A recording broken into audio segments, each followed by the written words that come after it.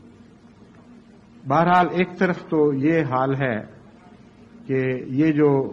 بحران ہے وہ دن بدن گہرا ہوتا چلا جا رہا ہے اور بہت سے خطرات ایسے ہیں جو سر اٹھا کر ظاہر ہونے لگے ہیں اور بہت سے ایسے خطرات ہیں جو ابھی سر اتنا نہیں اٹھا سکے کہ عام انسانی نظر ان کو دیکھ سکے، لیکن اگر آپ گہری نظر سے مطالعہ کریں تو آپ کو وہ دکھائی بھی دے سکتے ہیں. ہمارا ایک چھوٹا سا مچھلیوں کا تالاب ہوا کرتا تھا. جب ہم وہاں جاتے تھے تو پہلی نظر سے تو صرف پانی کی سطح دکھائی دیا کرتی تھی، پھر وہ مچھلیاں نظر آنے لگتی تھیں جو سرفیس کے قریب یعنی سطح کے قریب آ کر سر ٹکراتی ہیں. لیکن جب غور سے دیکھتے تھے تو پھر سطح سے نیچے تہ تک آہستہ آہستہ وہ مچھلیاں بھی دکھائی دینے لگتی تھیں جو پہلی اور دوسری نظر میں دکھائی نہیں دیتی تھیں. تو دنیا کے سیاسی معاملات کا بھی یہی حال ہوا کرتا ہے. ایک سطحی نظر ہے جس سے عوام الناس دیکھتے ہیں، کچھ دیر کے بعد ان کو وہ سر اٹھاتی ہوئی مچھلیاں بھی دکھائی دینے لگتی ہیں. لیکن اگر مومن کی نظر سے اور فراست کی نظر سے دیکھا جائے تو پاتال تک کے حالات دکھائی دینے لگتے ہیں. اس پہلو سے بہت سے ابھی خطرات ایسے ہیں جو آپ کے سامنے ظاہر نہیں ہوئے اور وقت ان کو ظاہر کرے گا. لیکن میری دعا ہے اور میں آپ کو بھی اس دعا میں شامل کرنا چاہتا ہوں کہ اللہ تعالیٰ ان خطرات کو عالم اسلام کے سر سے ٹال دے. اب مسلمانوں کے گروہوں کا جہاں تک حال ہے یا مسلمانوں کے رد عمل کا جہاں تک حال ہے، یہ ایک نہایت ہی خوفناک اور افسوسناک رد عمل ہے. میں نے ایک پچھلے خطبے میں یہ بات بہت کھول کر عالم اسلام کے سامنے پیش کی تھی اور اخباروں میں بھی وہ بیان جاری کیے، خواہ وہ شائع ہوئے یا نہ ہوئے. لیکن میں نے ہدایت کی تھی کہ مسلمان سربراہوں کو ان ہدایات کا خلاصہ یا ان مشوروں کا خلاصہ ضرور بھجوا دیا جائے. خلاصہ اس کا یہ تھا کہ قرآن کی تعلیم کی طرف لوٹیں، کیونکہ قرآن کریم یہ فرماتا ہے ان تنازعتم فی شیء فردوہ الی اللہ ورسولہ. جب تم آپس میں اختلاف کیا کرو تو محفوظ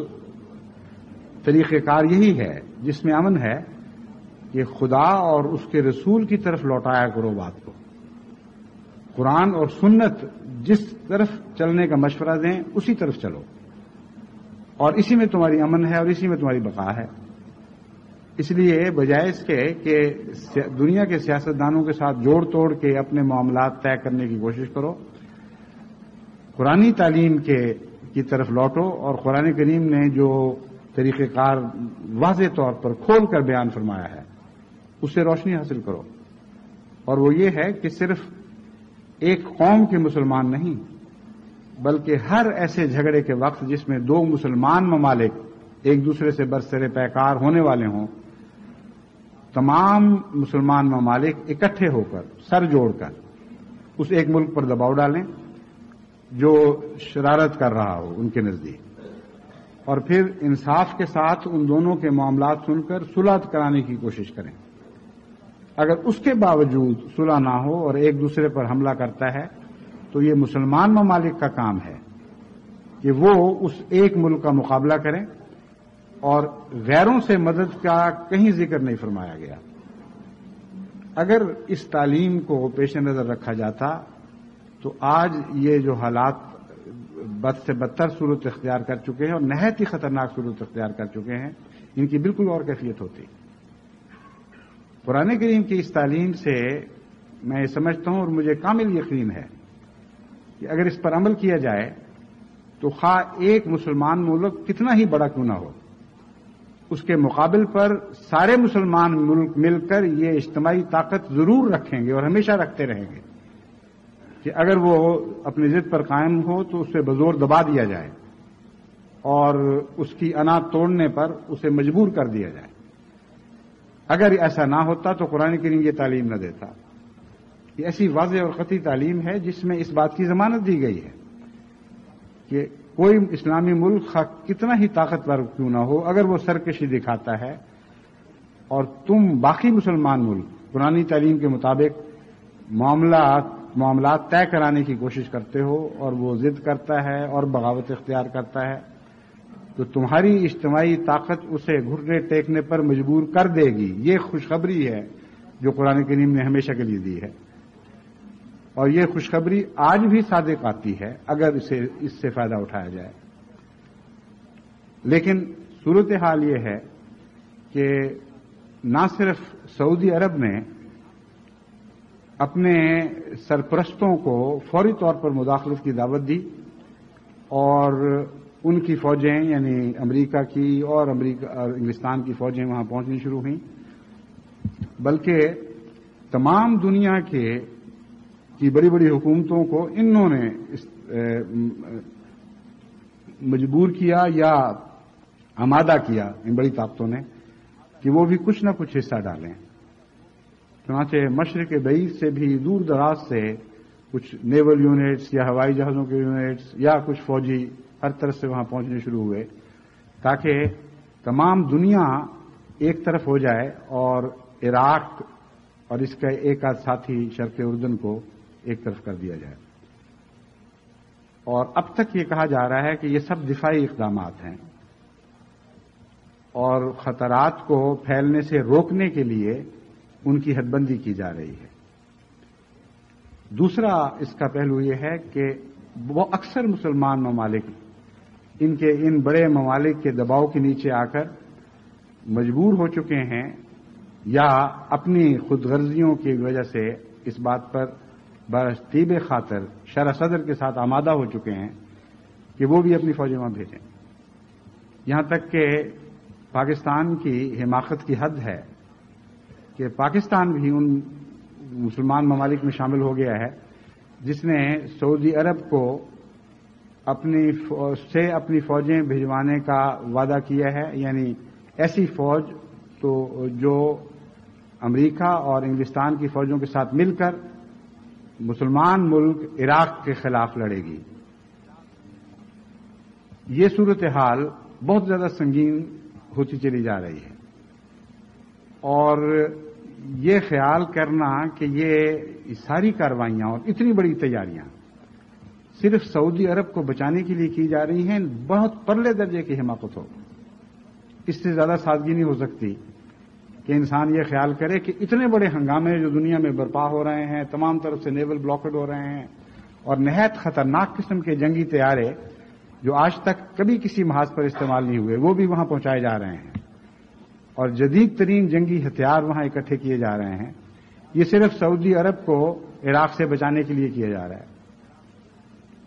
مجھے جو خطرہ درپیش ہے وہ یہ ہے کہ سعودی عرب کے بہانے کلیتاً عراق کو چاروں طرف سے نہتہ کرنے کے بعد اسرائیل کو اجازت دی جائے گی کہ وہ عراق پر حملہ کرے، اور جارڈن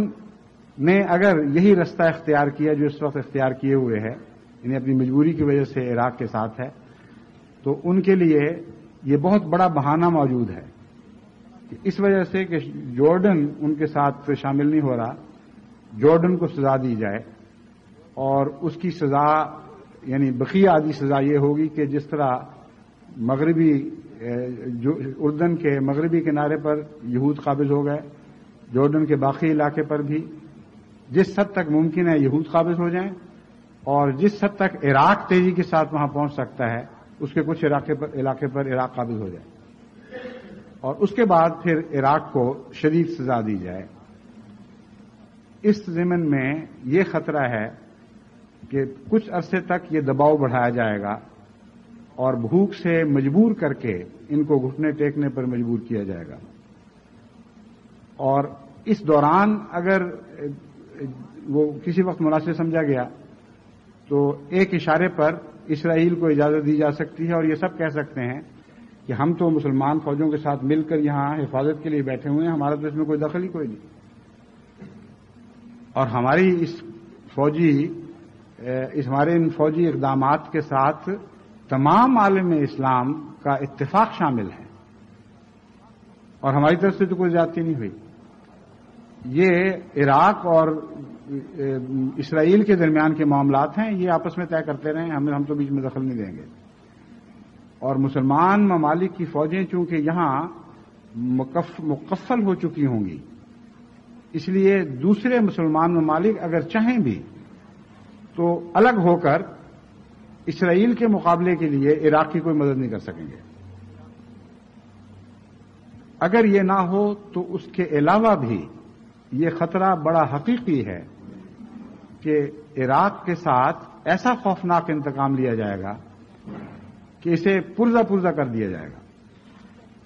اور جب تک ان کے انتقام کی آگ ٹھنڈی نہیں ہوگی، جب تک یہ ابھرتا ہوا مسلمان ملک جو اس علاقے میں ایک غیر معمولی طاقت بن رہا ہے، اسے ہمیشہ کے لیے نیست و نابود نہ کر دیا جائے۔ یہ ارادے پہلے اسرائیل میں پیدا ہوئے ہیں، اور میں جو اسرائیل کے بیانات پڑھتا رہتا ہوں ان سے مجھے یقین ہے کہ بہت دیر سے اسرائیل جو یہ پروپیگنڈا کر رہا تھا کہ اسرائیل کو عراق سے خطرہ ہے، یہ ساری باتیں اس کے شاخسانے ہیں۔ کس طرح عراق کو آمادہ کیا گیا کہ وہ کویت پر قبضہ کرے اور پھر یہ سارے سلسلہ جاری ہو، یہ اللہ بہتر جانتا ہے، لیکن ایسے واقعات اتفاقی نہیں ہوا کرتے، اور ان کے پیچھے کچھ محرکات ہوتے ہیں، کچھ زیر زمین سازشیں کام کر رہی ہوتی ہیں، کہیں CIA کے ایجنٹ ہیں، کہیں دوسرے ایسے غدار ملک کے اندر موجود ہیں جو غیر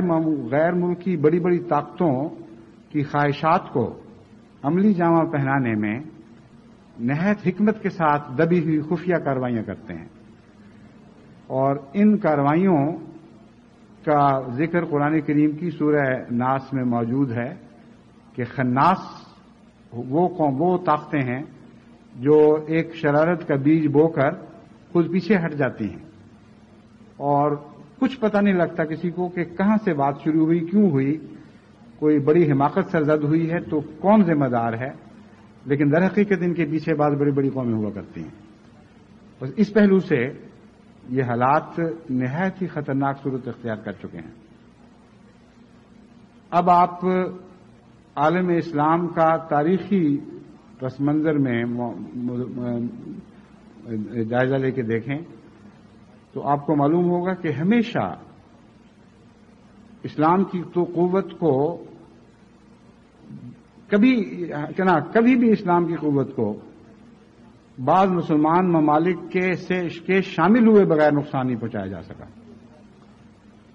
ساری اسلامی تاریخ کھلی اس بات کی گواہ پڑی ہے کہ جب بھی مغربی طاقتوں نے مسلمان طاقت کو ابھرنے سے روکا ہے یا ویسے کسی ظاہری یا مخفی جنگی کارروائی کے ذریعے ان کو پارا کیا ہے یا نقصان پہنچایا ہے، تو ہمیشہ بعض مسلمان ممالک کی تائید ان لوگوں کو حاصل رہی۔ میں اس تاریخ کا مختصر ذکر آپ کے سامنے رکھتا ہوں صرف نکات کی صورت میں۔ حضرت مسلم موعود رضی اللہ تعالی عنہ نے تفسیر کبیر میں الف لام میم را کے اعداد پر بحث کرتے ہوئے یہ نقاب کشائی فرمائی سب سے پہلے کہ ان آیات میں، جیسا کہ حضرت صلی اللہ علیہ وآلہ وسلم نے فرمایا تھا کہ ان اعداد میں کوئی اسلامی تاریخ کے ساتھ تعلق موجود ہے، اور ان کے اعداد 271 بنتے ہیں، اور 271 وہ سال ہیں جو پہلی 3 نسلوں کے گزرنے کے سال ہیں جن کے متعلق حضرت صلی اللہ علیہ وسلم نے خوشخبری دی تھی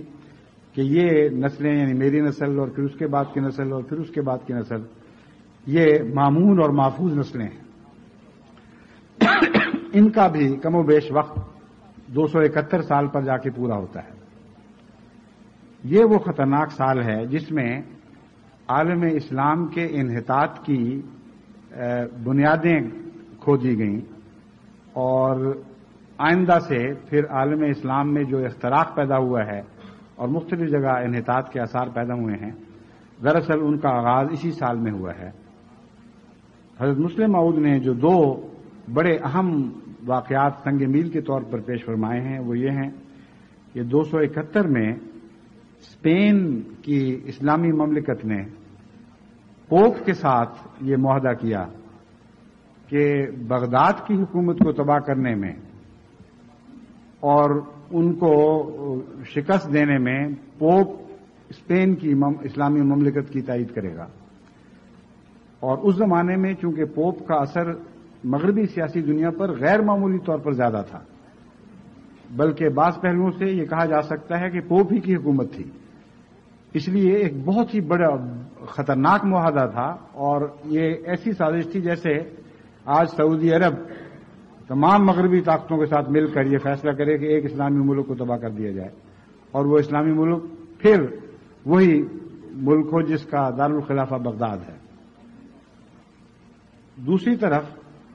بغداد نے 272 یا 273 ہجری میں قیصر روم کے ساتھ یہ معاہدہ کیا کہ وہ قیصر روم اور بغداد کی حکومت یعنی عراق کی حکومت، اس وقت تو عراق اس لیے نہیں کہہ سکتے کہ عراق کے علاوہ بھی اسلامی مملکت پھیلی ہوئی تھی، اس لیے اس زمانے کی اسلامی حکومت کو بغداد کی حکومت کہنا ہی زیادہ موزوں ہے۔ تو بغداد کی حکومت اور قیصر روم کی طاقت مل کر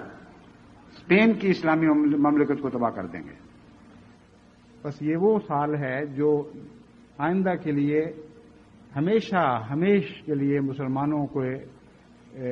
کہ امن کو تباہ و برباد کرنے کے لیے ہلاکتوں کے رستے کھولنے والا سال تھا۔ اور اس کے بعد جب بھی بڑے بڑے واقعات اسلامی مملکتوں پر گزرے ہیں، ہمیشہ غیروں کی سازشوں میں بعض مسلمان ممالک ضرور شامل رہے ہیں۔ ہلاکو خان کے ذریعے 1258 میں بغداد کو تباہ کروایا گیا، یعنی تقدیر نے کروایا یا جو بھی حالات تھے، ان میں بھی تاریخ سے ثابت ہے کہ اس وقت المستعصم جس کی جو آخری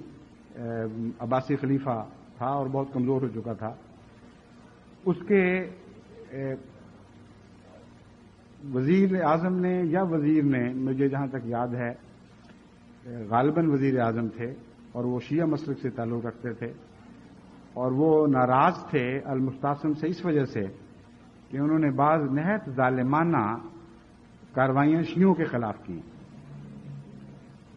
یہ درست ہے کہ وہ کارروائیاں ظالمانہ تھیں اور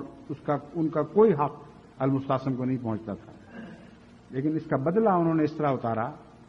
کہ ہلاکو خان جو اپنے ایک تسخیر کے دورے پر تھا، لیکن یہ خوف محسوس کرتا تھا کہ بغداد پر حملہ کرنا شاید معقول نہ ہو اور شاید اس کے اچھے نتائج نہ نکلیں، اس کو اس وزیر نے پیغام بھجوایا کہ تمہیں معلوم نہیں اس مملکت کا صرف روب ہی روب ہے، اندر سے کھوکھلی ہو چکی ہے، اور بعض اور ایسے اقدامات کیے جن کے نتیجے میں فوج کو منتشر کروا دیا گیا، زیادہ جو فوج رکھی گئی تھی اس کے متعلق بادشاہ کو کہا گیا کہ خزانہ اس کا بار برداشت نہیں کر سکتا، اس لیے اس کو کم کر دو۔ کچھ فوج کو ایسی سرحدوں کی طرف بھجوا دیا گیا جہاں سے کوئی خطرہ نہیں تھا۔ غزے کے ہلاکو خان کو دعوت دے کر بلوایا گیا اور وہ جو بے انتہا خوفناک بربادی بغداد کی اور اس اسلامی حکومت کی ہوئی ہے، اس کی تفاصیل میں جانے کا موقع نہیں، اکثر لوگوں نے یہ واقعات سنے ہوں گے اور اس پر بعض دردناک ناول بھی لکھے گئے۔ بہرحال یہ ایک دنیا کا معروف ترین تاریخی واقعہ ہے۔ یہ واقعہ 637 ہجری میں گزرا ہے اور اس وقت بھی ایک مسلمان ملک کے اندر سے ہی بعض مسلمانوں نے غیر قوموں سے سازش کر کے بغداد پر حملہ کروایا۔ اس کے بعد تیمور لنگ کے ہاتھوں 1386 میں بڑی بھاری تباہی مچائی گئی، اور اس وقت بھی مسلمانوں کے نفاق اور افتراق کا نتیجہ تھا کہ تیمور لنگ کو یہ موقع میسر آیا کہ وہ ایک دفعہ پھر بغداد کی اینٹ سے اینٹ بجا دے اور اس مملکت کو تباہ و برباد کر دے۔ تیسری دفعہ ترکوں کے ہاتھوں 1638 میں بغداد کی حکومت کو برباد کیا گیا، اور یہ بھی ایک مسلمان حکومت تھی جو مسلمان حکومت کے خلاف برسر پیکار تھی۔ اس کے بعد ترکوں کی حکومت کو برباد کرنے کے لیے انگریزوں نے سعودی عرب کے اس خاندان اور سعودی عرب کے اس فرقے سے مدد حاصل کی جو اس وقت سعودی عرب پر قابض ہے، اور اس زمانے میں کویت جس پر اب عراق نے حملہ کیا ہے ان کا نمایاں طور پر ممد و مددگار تھا۔ چنانچہ ان کی کوششوں سے، یعنی اگر سعودی عرب کے موجودہ خاندان کے جو ایک سیاسی خاندان تھا اور ان کا قبیلہ اور فرقہ وہابیہ اکٹھے ہو کر انگریز کی تائید نہ کرتے، اور اگر کویت میں بسنے والے قبائل ان کی مدد نہ کرتے، تو ترکی حکومت کو عالم اسلام سے ختم نہیں کیا جا سکتا تھا۔ عربزم کے تصور کو اٹھایا گیا، اور بھی بہت سی کاروائیاں ہیں، یہ لمبی کہانی ہے، مگر اس وقت بھی ایک غیر طاقت نے بعض مسلمانوں کو استعمال کر کے تو اس مسلمانوں کی ایک بہت بڑی حکومت کو برباد کیا۔ یعنی پہلے ترکی نے عراق کو، بغداد کی حکومت کو تباہ کیا، پھر کویت اور سعودی عرب کے علاقے میں بسنے والے مسلمانوں کی مدد سے ترکی کی حکومت کو تباہ و برباد کروایا گیا۔ اب پھر ویسے ہی حالات درپیش ہیں۔ اب پھر سعودی عرب سے کی مدد سے اور تائید سے اور ارد گرد کی ریاستوں کی تائید اور مدد کے ساتھ ایک بڑی اسلامی مملکت کو بہت ہی سخت خطرہ درپیش ہے، اور جہاں تک میں نے اندازہ لگایا ہے ان قوموں نے فیصلہ کر لیا ہے کہ اس دفعہ عراق کو ایسی خوفناک سزا دی جائے اور ایسی عبرتناک سزا دی جائے کہ پھر 20 سال تک کوئی مسلمان ملک ان قوموں کے خلاف سر اٹھانے کا یا ان سے آزادی کا تصور بھی نہ کر سکے۔ اور اس میں سب سے بڑا محرک اسرائیل ہے، کیونکہ اسرائیل بڑے عرصے سے یہ شور مچا رہا ہے کہ ہمیں عراق کی طرف سے کیمیائی حملے کا خطرہ ہے، اور ہماری چھوٹی سی ریاست ہے، اگر عراق کیمیاوی حملہ کرے تو ہم سب فیصلے سے مٹ جاتے ہیں۔ بس جو بھی خطرہ تھا وہ حقیقی تھا یا غیر حقیقی، اور اس کی ذمہ داری کس پر ہے، اس بحث میں جائے بغیر یہ بات بہرحال قطعی اور یقینی ہے کہ سب سے بڑا ان حالات کا محرک اسرائیل ہے اور اسرائیل کے مفادات ہیں، اور اس وقت تمام عالم اسلام گویا اسرائیل کی مفادات کی حفاظت کے لیے کھڑا ہو چکا ہے، اور اس کے مقابل پر ایک ایسے اسلامی ملک کو برباد کرنے کا فیصلہ کیا جا چکا ہے جس کی حرکتیں یقیناً بعض حرکتیں غیر اسلامی تھیں اور تقوی اور انصاف کے خلاف تھیں، لیکن اس کے باوجود اس بات کا سزاوار تو نہیں کہ اس کو ہمیشہ کے لیے مٹا دیا جائے اور برباد کر دیا جائے۔ انصاف کے خلاف ساری دنیا میں حرکتیں ہو رہی ہیں، اس سے بہت زیادہ حرکتیں ہو رہی ہیں، اور کوئی بڑی طاقت اپنی چھوٹی انگلی بھی نہیں ہلاتی اس کے لیے۔ اس لیے جو کچھ یہ کر رہے ہیں یہ انصاف کی خاطر نہیں کر رہے، گہری دشمنیاں ہیں، بعض انتقامات انہوں نے لینے ہیں، اور یہ حملہ حقیقت میں اسلام پر حملہ ہے، وہ بظاہر ایک ایسے اسلامی ملک پر حملہ ہے جس کی اپنی حرکتیں بھی اسلامی نہیں رہیں۔ بس یہ دشمنیاں بہت گہری ہیں اور تاریخی نوعیت کی ہیں، اور یہ فیصلے بہت اونچی سطح پر کیے گئے ہیں کہ اس وقت ساری دنیا میں سب سے بڑی طاقت کے طور پر عراق ابھر رہا ہے۔ اگر اسے ابھرنے دیا گیا تو بعید نہیں کہ یہ ارد گرد کی ریاستوں کو ہضم کرنے کے بعد ایک متحد عالم اسلام مشرق اوسط میں پیدا کر دے، جس میں ساری دنیا کی تیل کی دولت کا ایک متبعی حصہ موجود ہوگا، اور اقتصادی لحاظ سے اس میں یہ صلاحیت موجود ہوگی کہ وہ باقی تمام باتوں میں بھی خود کفیل ہو جائے اور پھر غیر معمولی بڑی فوجی طاقت بن کر ابھرے۔ یہ ان کے خطرات ہیں۔ خطرات کچھ بھی ہوں، آج یہ خطرہ سب سے بڑا جو عالم اسلام کو دکھائی دینا چاہیے وہ یہ ہے کہ مسلمان ممالک کی تائید اور نصرت اور پوری حمایت کے ساتھ ایک ابھرتی ہوئی اسلامی ملک کو، ایک مملکت کو صفحہ ہستی سے نیست و نابود کرنے کا فیصلہ ہو چکا ہے، اور خود اس میں اس مملکت کے ارباب حل و عقد ذمہ دار ہے۔ ایسی صورت میں کیا ہو سکتا ہے؟ میں یہ سمجھتا ہوں کہ ابھی بھی وقت اتنا نہیں گزر چکا کہ حالات کو سنبھالا نہ جا سکتا ہو، لیکن مسلمانوں کے لیے سوائے اس کے کہ خدا اور رسول کی طرف لوٹیں اور کوئی نجات اور امن کی راہ نہیں ہے۔ جہاں تک عراق کا تعلق ہے، ان کے لیے سب سے پہلی بات تو یہ ضروری ہے کہ اسلامی اخلاق کو مجروح نہ کریں اور زیادہ دنیا میں اسلام کو تضحیک کا نشانہ نہ بنائیں۔ وہ غیر ملکی، خواہ ان کا تعلق امریکہ سے ہو یا انگلستان سے ہو یا پاکستان سے ہو، جو اس وقت ان کی پناہ میں ہیں، ان کو کھلی آزادی دیں کہ جہاں چاہو جاؤ،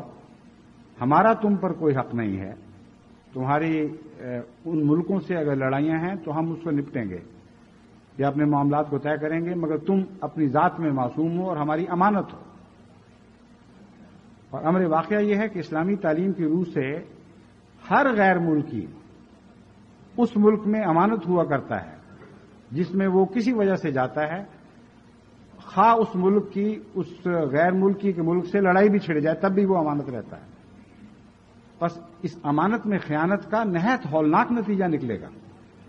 ان کی انتقام کی آگ جو پہلے ہی بھڑک رہی ہے وہ اتنی شدت اختیار کر جائے گی کہ وہ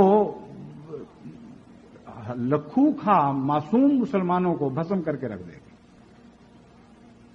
حکومت کے سربراہ اور اس سے تعلق رکھنے والے تو چند لوگ ہیں، جو مارے جائیں گے وہ مسلمان معصوم عوام مارے جائیں گے۔ جنگ کے ایندھن بھی وہی بنیں گے اور جنگ کے بعد کے انتقامات کا نشانہ بھی انہی کو بنایا جائے گا۔ اس لیے سوائے اس کے کہ عراق کی حکومت تقوی سے کام لیتے ہوئے اسلامی تعلیم کی طرف لوٹے، اس کے لیے امن کی کوئی راہ کھل نہیں سکتی۔ یہ قدم اٹھائے اور دوسرے عالم اسلام کو یہ پیغام دے کہ میں پوری طرح تیار ہوں، تم جو فیصلہ کرو میں اس کے سامنے سر تسلیم خم کرتا ہوں، اور ہر گارنٹی دیتا ہوں کہ کویت سے میں اپنی فوجوں کو واپس بلاؤں گا، امن بحال ہوگا، لیکن شرط یہ ہے کہ فیصلہ عالم اسلام کرے اور غیروں کو اس میں شامل نہ کیا جائے۔ اگر یہ تحریک زور کے ساتھ چلائی جائے اور عالم اسلام کے ساتھ جس طرح ایران سے صلح کرتے وقت نہایت لمبی جنگ کے اور خون ریزی کے بعد جس میں ملینز ہلاک ہوئے یا زخمی ہوئے، جو علاقہ چھینا تھا وہ واپس کرنا پڑا، اگر یہ ہو سکتا ہے تو خون ریزی سے پہلے کیوں یہ ایسا اقدام نہیں ہو سکتا؟ اس لیے دوسرا قدم عراق کے لیے ضروری ہے کہ کویت سے اپنا ہاتھ اٹھا لے اور عالم اسلام کو یقین دلائے کہ جس طرح میں نے ایران سے صلح کی ہے اسلام دشمن طاقتوں سے نبردآزما ہونے کی خاطر، ان کے ظلم سے بچنے کے لیے میں تم سب سے صلح کرنی چاہتا ہوں، اور یہ ظلم صرف مجھ پر نہیں ہوگا، ہم پر نہیں ہوگا، بلکہ سارے عالم اسلام پر ہوگا۔ اسلام کی طاقت 20 سال تک بالکل کچلی جائے گی اور اسلامی مملکتیں پارا پارا ہو جائیں گی اور کاملتاً غیروں پر ان کو انحصار کرنا پڑے گا۔ اتنے خوفناک بادل اس وقت گرج رہے ہیں اور ایسی خوفناک بجلیاں چمک رہی ہیں کہ اگر ان لوگوں کو نظر نہیں آ رہی تو میں حیران ہوں کہ کیوں ان کو دکھائی نہیں دیتی۔ نہ ان کا شور سنائی دے رہا ہے ان کو، نہ وہ خطرات دکھائی دے رہے ہیں، اور جاہلوں کی طرح دو حصوں میں بٹ کر ایک دوسرے کے خلاف نبرد آزما ہوئے ہیں۔ اور ضروری ہے کہ عراق یہ پیغام دے اور بار بار یہ پیغام ریڈیو ٹیلی ویژن کے اوپر نشریات کے ذریعے تمام عالم اسلام میں پہنچایا جائے کہ ہم واپس ہونا چاہتے ہیں، ہم اپنی غلطی کو تسلیم کرتے ہوئے عالم اسلام کی عدالت کے سامنے سر تسلیم خم کرتے ہیں، لیکن غیروں کو شامل نہ کرو۔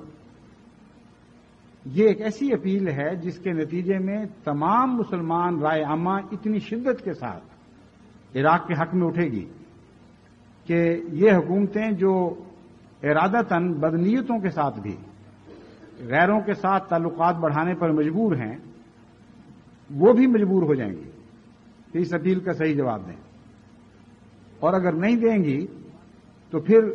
اگر یہ خدا کی خاطر کیا جائے اور خدا کی تعلیم کے پیش نظر اسلامی تعلیم کی طرف لوٹا جائے تو اللہ تعالیٰ خود ضامن ہوگا، اور یقیناً خدا تعالیٰ عراق کی ان خطرات سے حفاظت فرمائے گا جو خطرات اس وقت عراق کے سر پر منڈلا رہے ہیں۔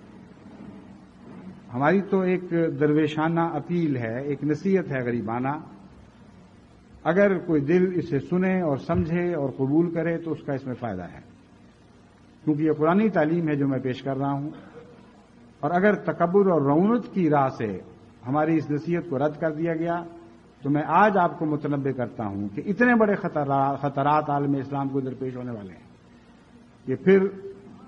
مدتوں تک سارا عالم اسلام نوح کنا رہے گا اور روتا رہے گا اور دیواروں سے سر ٹکراتا رہے گا، اور کچھ چارہ نہیں جائے گا، کوئی پیش نہیں جائے گی کہ ان کھوئی ہوئی طاقتوں اور وقار کو حاصل کر لیں جو اس وقت عالم اسلام کا دنیا میں بن رہا ہے اور بن سکتا ہے۔ عملاً اس وقت اسلام کی مسلمان ممالک ایک ایسی منزل پہ پہنچ چکے ہیں جہاں سے اگر خاموشی اور حکمت کے ساتھ اور فساد مچائے بغیر وہ آگے قدم بڑھائیں تو اگلے 10 یا 15 سال کے اندر عالم اسلام اتنی بڑی طاقت بن سکتا ہے کہ غیر اس کو ٹیڑھی نظر سے نہیں دیکھ سکیں گے، اور چاہیں بھی تو ان کی پیش نہیں جائے گی۔ اور اگر آج ٹھوکر کھائی اور آج غلطی کی تو ایک ایسی خطرناک منزل ہے کہ یہاں سے پھر ٹھوکر کھا کر ایک ایسی غار اور ایسی تباہی کے گڑھے میں بھی گر سکتے ہیں جہاں سے پھر واپسی ممکن نہیں رہے گی۔ اس کے ساتھ ہی میں جماعت کو تلقین کرتا ہوں کہ وہ بہت ہی سنجیدگی اور درد دل کے ساتھ دعائیں کریں۔ ہم سے جو بھی زیادتیاں مسلمان ممالک کرتے ہیں یا کرتے رہے ہیں یا آئندہ کریں گے، یہ ان کا کام ہے، وہ خدا کو خود جواب دیں گے۔ مگر جیسا کہ میں نے بیان کیا تھا، ہم اسلام کے وفادار ہیں اور اسلامی قدروں کے وفادار ہیں۔ ہمیں اس بات سے کوئی خوف نہیں کہ اسلامی نقطۂ نگاہ سے کسی مسلمان ملک کی غلطی کی نشاندہی کر کے اس سے عاجزانہ درخواست کریں کہ اپنی اصلاح کرو، اور اس کے نتیجے میں خواہ وہ ہمارا دشمن ہو جائے یا ہم سے بعد ازاں انتقامی کارروائیوں کی سوچے، ہمیں اس بات کی کوئی پرواہ نہیں، کیونکہ ہمارا یہ طرز عمل خالصتاً للہ ہے۔ ہم جانتے ہیں کہ آج اسلام کی روح قرآن اور سنت محمد مصطفیٰ صلی اللہ علیہ وسلم میں ہے۔ اگر قرآن اور رسول اللہ صلی اللہ علیہ وسلم کی سنت سے محبت ہے تو لازماً اس روح کی ہمیں حفاظت کرنی ہوگی، اور اس روح کی حفاظت کے لیے تمام دنیا کے احمدی ہر قسم کی قربانی کے لیے تیار ہیں۔ حق بات سے وہ باز نہیں آئیں گے، اور دنیا کی کوئی طاقت ان کو حق بات سے باز نہیں رکھ سکتی، اور ایسی حق بات جو سراسر کسی کے فائدے میں ہو، اگر اس سے کوئی ناراض ہوتا ہے تو پھر ہماری پناہ ہمارے خدا میں ہے، ہمارا توکل ہمارے مولا پر ہے، اور ہمیں دنیا کی سیاستوں سے کوئی خوف نہیں ہے۔ اس ضمن میں آپ کو ایک خوشخبری بھی دینا چاہتا ہوں کہ جو نصیحت میں نے کی ہے، یہ نصیحت حقیقت میں آج میرے مقدر میں تھی کہ میں ضرور کروں، اور خدا نے اس کا آج سے بہت پہلے فیصلہ کر لیا تھا۔ چنانچہ حضرت اقدس مسیح موعود علیہ الصلوۃ والسلام حمامۃ البشریٰ میں یہ لکھتے ہیں کہ ان ربی قد بشرنی فی العرب والہمنی ان امونہم واريهم طریقہم واصلح لهم شؤونہم، یعنی میرے رب نے عرب کی نسبت مجھے بشارت دی ہے اور الہام کیا ہے کہ میں ان کی خبرگیری کروں اور ٹھیک راہ بتاؤں اور ان کا حال درست کروں، اور انشاءاللہ آپ مجھے اس معاملہ میں کامیاب و کامران پائیں گے۔ پس خدا تعالیٰ نے حضرت مسیح موعود علیہ الصلوۃ والسلام کو جس فریضہ کی ادائیگی پر مامور فرمایا، آج آپ کے ادنا غلام کی حیثیت سے میں آپ کی نمائندگی میں اس فریضے کو ادا کر رہا ہوں، اور میں اس الہام کی خوشخبری کی روشنی میں تمام عالم اسلام کو بشارت دیتا ہوں کہ اگر وہ ان عاجزانہ غریبانہ نصیحتوں پر عمل کریں گے تو بلا شبہ کامیاب اور کامران ہوں گے، اور دنیا میں بھی سرفراز ہوں گے اور آخرت میں بھی سرفراز ہوں گے۔ لیکن اگر خدا نخواستہ انہوں نے اپنے عارضی مفادات کی غلامی میں اسلام کے مفادات کو پرے پھینک دیا اور اسلامی تعلیم کی پرواہ نہ کی، تو پھر دنیا کی کوئی طاقت ان کو دنیا اور خدا کے غضب سے بچا نہیں سکے گی۔ اللہ تعالیٰ عالم اسلام کی طرف سے ہماری آنکھیں ٹھنڈی کرے اور ہمارے دل کو فرت نصیب فرمائے، اور ہماری تمام بے قراریاں اور کروب دور فرمائے جن میں آج مجھے یقین ہے کہ ہر احمدی کا دل مبتلا ہے۔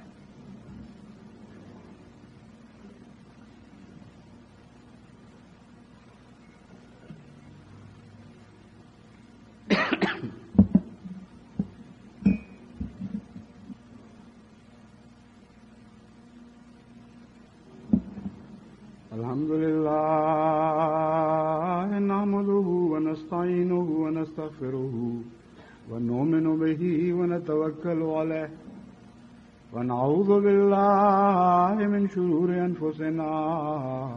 ومن سیئات اعمالنا من يهده الله فلا مضل له ومن يضلله فلا هادي له ونشهد أن لا إله إلا الله وحده لا شريك له